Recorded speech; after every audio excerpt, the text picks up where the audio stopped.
サスチャンネルをご覧の皆様、こんにちは。ファッションジャーナリストの塚本香織です。大学を卒業してすぐに出版社に入社して、それから40年間以上雑誌の仕事をしてきました。フィガロジャポン、ボーグジャパン、またフィガロジャポン、エルジャポン、最後はハーパーズバザージャパンと、4つのファッション雑誌で仕事をしてきたんですけれども、40代半ばからは、フィガロジャポンの編集長、エルジャポンの編集長、最後はハーパーズバザーの編集長として、ファッションの世界でずっと仕事をしていました。2年前に退社して、今はフリーのジャーナリストとして活動しています。雑誌でファッションテーマを作っていく上で、海外のコレクションはとても重要なんですけれども、私も30代半ばから、パリ、ミラノ、ニューヨークの3都市のコレクションを取材をし始めて、40代前半はもう毎シーズンその3都市全てを回ってコレクションの取材をしてきたので、今はパリこれしか行ってないんですけれども、どれぐらいの数見たかはちょっと数えることができないぐらいですね。私が愛用しているバッグを2タイプご紹介したいと思います。1つ目がこれなんですけど、一番多分愛用しているピエール・アルディのバケツバッグです。最近はできるだけ荷物を少なくして、もうともかくこのバッグに入る量だけを入れるようにしてますし、パソコンやそういった仕事道具も随分コンパクトになってきたので、そしてお財布も小さくしてこのバッグに収まるように、自分なりに努力してます。もともと荷物がすごい多かったので、割とここまで中身を減らすのは結構大変だったんですけれども、普段打ち合わせや仕事に行く時もこのバッグですし、先ほどお話ししたパリコレの取材の時もこのバッグをとっても愛用してます。まずこのバケツ型の形が大好きで、カゴバッグってもともとすごい好きだったんですけども、それをもっとシックにしたというか、一つ目は本当に黒のレザーで全く同じ形でこういうビスがついていて、でもオールブラックで、それは南青山にピエール・アルディの初のフラッグシップショップができた時にオープニングに行って一目で気に入って、なかなかそれまでピエール・アルディのバッグって日本でたくさん出ていなかったんですけど、そのフラッグシップショップができたということで、そのオープニングの日に買いました。当時私はハーパーズバザーの編集部で働いていたんですけれども、部内の私も含めて4人が、同じバッグを買ったというなんかいわくつきのバッグです。続きがあるんですけど、このバッグは、その黒いバッグを持ってパリコレクションの取材に行って、ピエール・アルディのショールームを訪れて展示会に行った時に、もともとピエール・アルディはハーパーズバザーでも取材をさせていただいていて、ご本人も知ってたんですけれども、私のバッグを見て「ありがとう、じゃあ新しいのを持って」っていうのでプレゼントしてくださったんです。このバッグを持ってスナップされた写真もあるので、一応ちゃんと、プロモーションにもご協力できたかなと思ってます。このバッグは見た目の割にとってもよく入るので、荷物を減らしつつもいつもぎゅうぎゅうにしちゃうんですけれども、開閉もとっても簡単なので使いやすいです。私が入れてるのはまずサングラスです。冬も夏もサングラスは持ち歩いてるんですけれども、私はサングラスはアクセサリーというつもりでかけているので、ちょっと普通じゃないデザインのものが好きなので、結構これ派手なんですけど、自分としてはとっても気に入ってるサングラスで、しかもこれはハーパーズバザーっていうのはもともとはアメリカで、現存しているファッション雑誌では一番古い歴史を持つ雑誌なんですけれども、その150周年の、記念でハーパーズバザーとサフィロのコラボレーションとして、作ったもので、結局日本では販売しなかったんですけれども、当時、ハーパーズバザーの編集長として働いていたので、サフィロの方から特別にプレゼントをいただいたものなんです。結構派手ですよね。そしてこの眼鏡、リーディンググラス、言うなれば老眼鏡です。もう目が悪い年齢なので、もうこれは必ず欠かさず持ち歩いてます。さっきのサングラスとは別にこのリーディンググラスは私は小さいタイプのものが好きなので、だいたいこういうサイズ。そして眼鏡を本当に最初の頃よくなくしてしまったので、眼鏡ケースもできるだけ目立つものにしてます。実はこのメガネケースバレクストラなんですけど、これが3個目で、最初にグリーンのケースをプレゼントいただいてとっても気に入ってたんですけれども、置き忘れてしまって、2個目でネイビーブルー買ったんですけど、それもどこかに置き忘れてしまって、そしてこれが3個目っていう。なのでできるだけ目立つ、カバンの中でも目立つ、どこかに置いても目立つこのオレンジにしてます。ロイズっていうメガネ店によく行ってたので、これはそこで作ったものだと思います。そこか今は、もう自宅の近くの浜田山メガネっていうところでメガネは作ってます。かけるとこんな感じです。もう本当に仕事モードで、今はそういう仕事はなくなってしまいましたけど、前は編集部のみんなが書いた原稿の構成を読むっていうのがとっても時間を取られる仕事だったので、もうこの眼鏡がないと、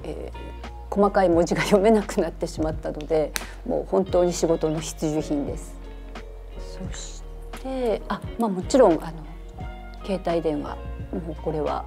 絶対に欠かせないものなので、必ずバッグの中に入ってます。ほぼ忘れることはないんですけれども、iPhone の14なんですけど、実は前々回の、パリコレの時にタクシーの中に携帯電話を忘れるという大事件を起こしてしまって、もう本当に心臓が止まるような思いだったんですけど、その時に一緒にいたスタッフや、たまたま行った、展示会のプレスの方が皆さんいろんなところに電話をしてくださって、なんとその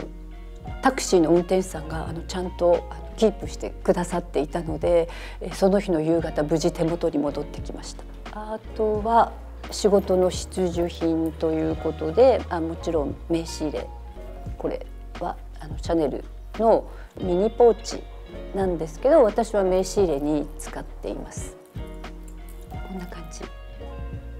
このチェーンがあるので、手が塞がっている時とか荷物が多い時、イベント会場やちょっとした取材の時はこう首からかけたり、腰にベルト代わりに巻いたりできるので、とっても名刺入れとして私は使いやすいし重宝しています。シャネル続きで、これはシャネルのカードケースなんですけれども、私はカードを入れるだけじゃなくて、もうこのバッグの時はお財布としても使っていて、中はこういうふうに3つに分かれていて、カードも123、4枚入れて、毎年購入するお守りもなぜかこの中に入れていて、最近はあまり現金を持ち歩くことがないので、千円札を何枚か入れて、このお財布で出かけてます。もともとは本当に長財布をずっと愛用してたんですけど、やっぱりこのバッグに長財布を入れるともう他のものが全然入らないので、今はこのカードケース財布にしています。と言いながら一応ポーチは必ずコロナのことがあって手の消毒液を持って歩かなくちゃいけないっていうのと、リップクリームが私は必需品なので、この、ポーチの中に、全部必要なものは入れています。ポーチはエトロのもので、サイズはちっちゃくてマチがあってとっても使いやすく、私のイニシャルも入ってます。中身はイソップの、ハンドジェルと、あとこれは最近すごくいいなと思ってる、ロンハーマンと、コモンズの、ダブルネームのマルチバーム。これマルチバームなので、リップにも使えるし、そのボディにも使えるし、ヘアにも使えるっていうとっても便利なアイテムで、冬は特に手も乾燥するので、これが一つあると万能に使えるっていうで100% ナチュラルで香りもとってもいいのでちょっと気分転換したい時に髪につけたりしてもなんか香りが漂ってきてとってもいいです。おすすめです。そして、これはこれも、使ったり使わなかったりなんですけどウカのネイルオイル。私はマニキュアが苦手であんまりきちんと爪のお手入れをしていないので、その分この爪のとこう指の間にこれを塗ると、乾燥も防げるし、爪もピカピカする。でこれも実はちょっとこうやってやると手もしっとりして、香りがつくものなので夏場はこれとリップクリームっていう風な使い方もしてます。これは目薬です。ヒアルロン酸入りの目薬でやっぱり携帯見ていたり文字を読んだりするとすごく目が乾燥するので、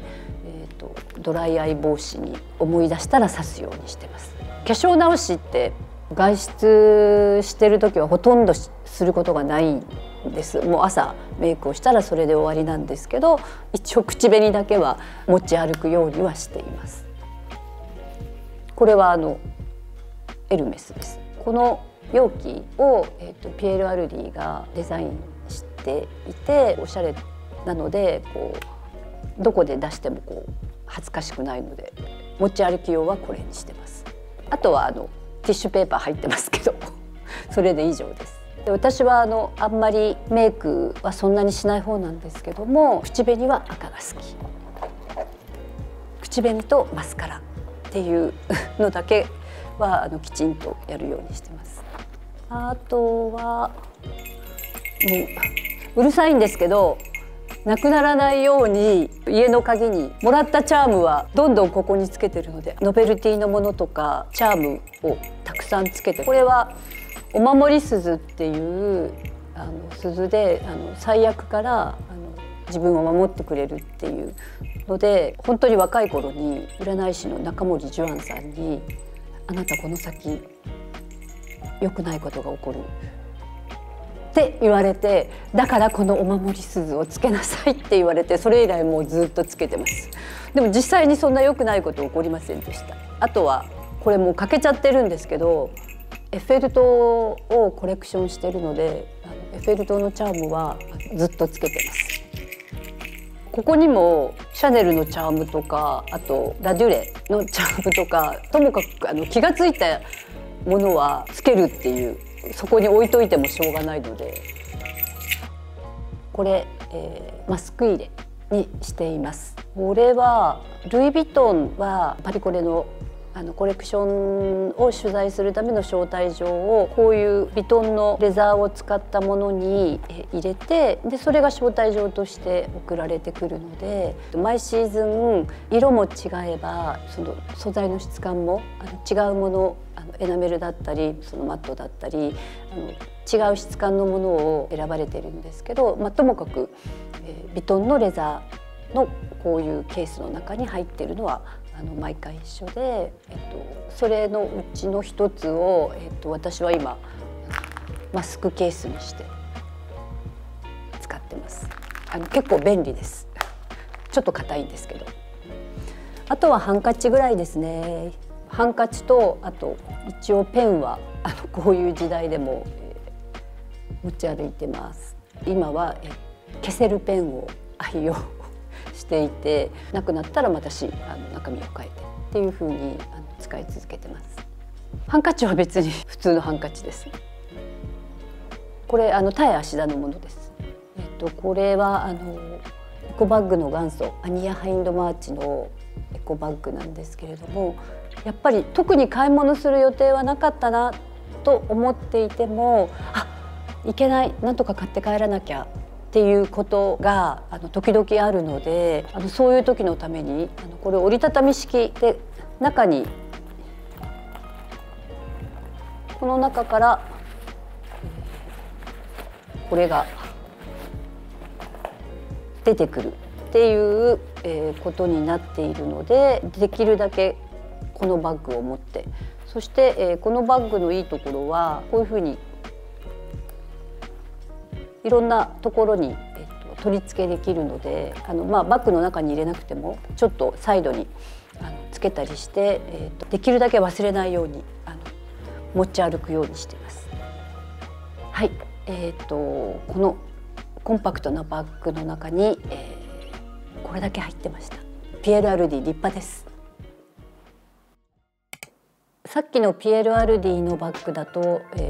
荷物がもう絶対に収納できない、そういう時のお仕事バッグとして愛用しているのがこのディオールのブックトート。すごい大きいサイズで、旅行の時の、機内持ち込みバッグとしても使ってるんですけれども、打ち合わせやミーティングでパソコンがどうしても必要な時は、このバッグの中に、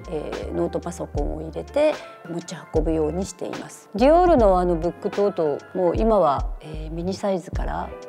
ミディアムからいろんなサイズのものが出てるんですけど、私がこれを使い始めたのはもう、10年7、8年前、一番最初にこのジャカードのロゴのブックトートが出た頃で、もともとは旅行の時機内に持ち込む大きいバッグが欲しいと思って、このバッグを使い始めたんですけど、会社を辞めて、フリーになって逆にそのパソコンを持ち歩く機会が増えたので、今は日常にも使ってるんですけど、本当にこのバッグでいろんなところに旅をしていて、この生地が本当に丈夫で、普段はできるだけ物を入れないようにしてるんですけど、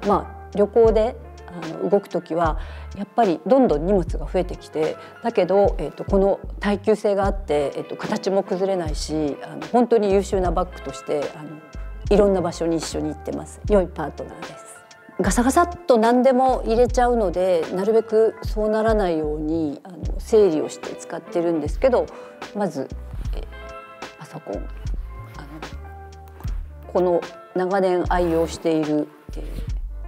シャネルの多分パソコンケースと思うんですけど、それの中にもう一番最初の頃からMac派なので Mac のこの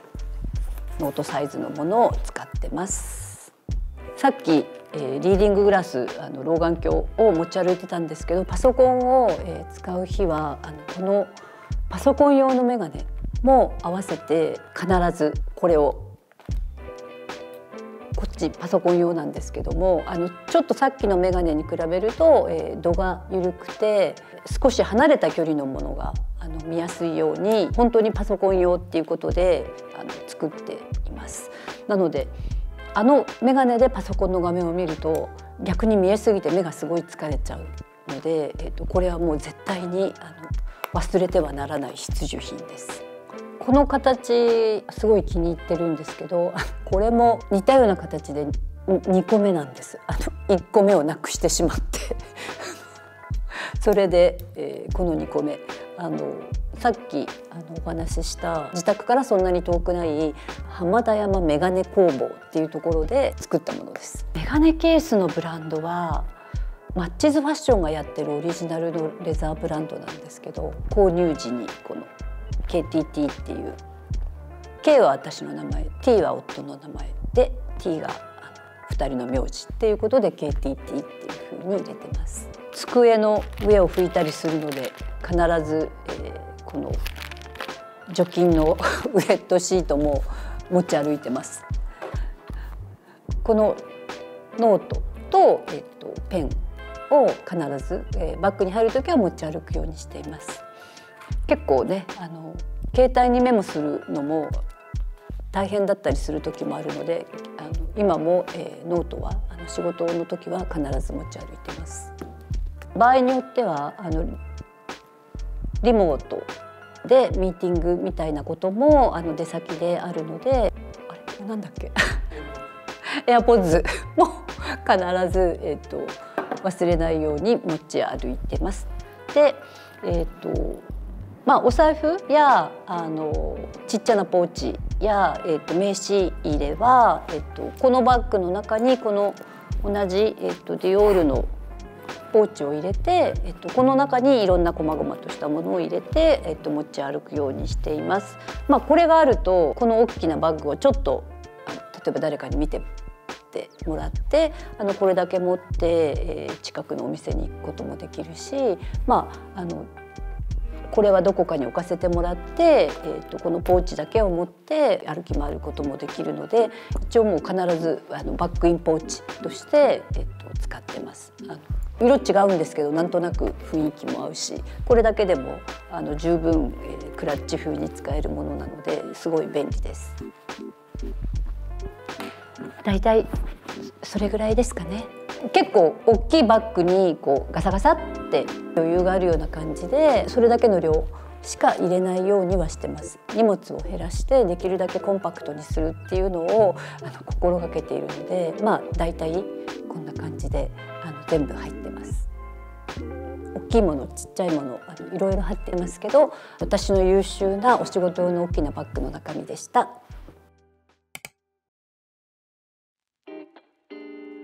フリーになってからもパリにコレクションの取材に行ってるんですけれども、今度1月の20日に発売のフィガロジャポンの3月号でパリも含め